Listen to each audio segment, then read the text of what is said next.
A correction and an apology is due to both Formula One and the FIA, and here's why. A few days ago, I recorded a video based on an article that I read from a writer by the name of Scott Mitchell.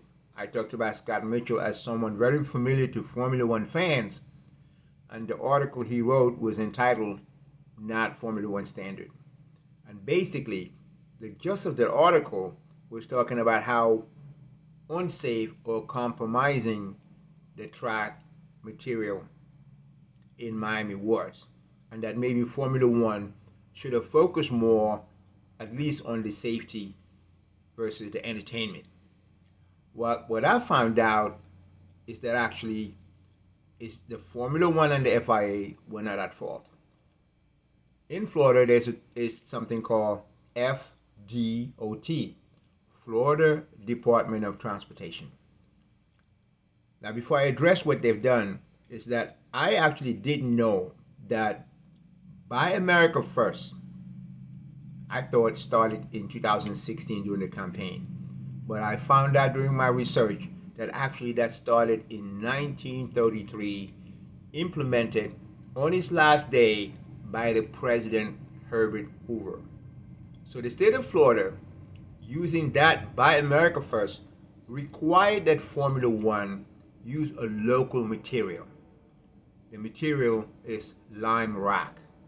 It's never been used on a track, on a Formula One track or racing track, for a good reason. It's not tested and it's not been found to be grippy.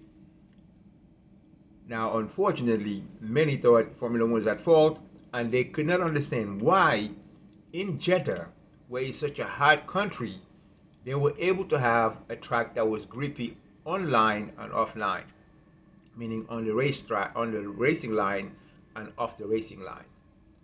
But it's also important to know that in Jeddah, they actually choose to race at night, which is cooler temperature. Unfortunately, in Miami, the race was at 4 p.m. and it was extremely hot.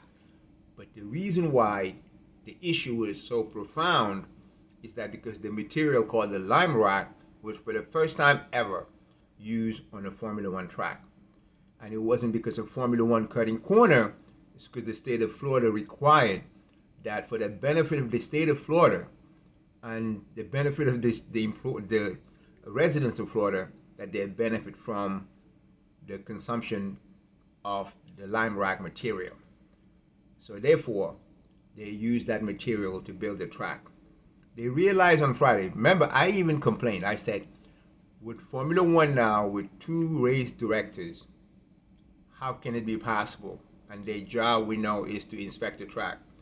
Well, they found out on Friday that the material was absolutely not the right one, and it was concerning because huge chunks of it were being attached to the tires and spitted all over and off the track all the way to the pits. Unfortunately, they didn't have a choice, and they actually tried to resurface it, and that even caused more negative reaction to the material. So again, that's why I think is Formula One and the FIA, from Scott Mitchell and from myself, who actually related that article, is owed an apology.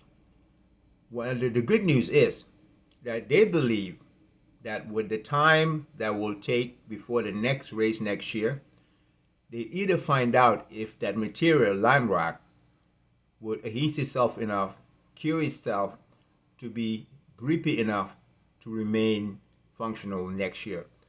Because Formula One and the FIA is going to run a test in just 2 weeks to determine whether or not they're going to either change the material for safety, or it will be safe enough and even safe for Formula One to remain on the track. Figured I'd make the video to apologize and to correct what was an error. Thank you for watching. God bless. Good evening.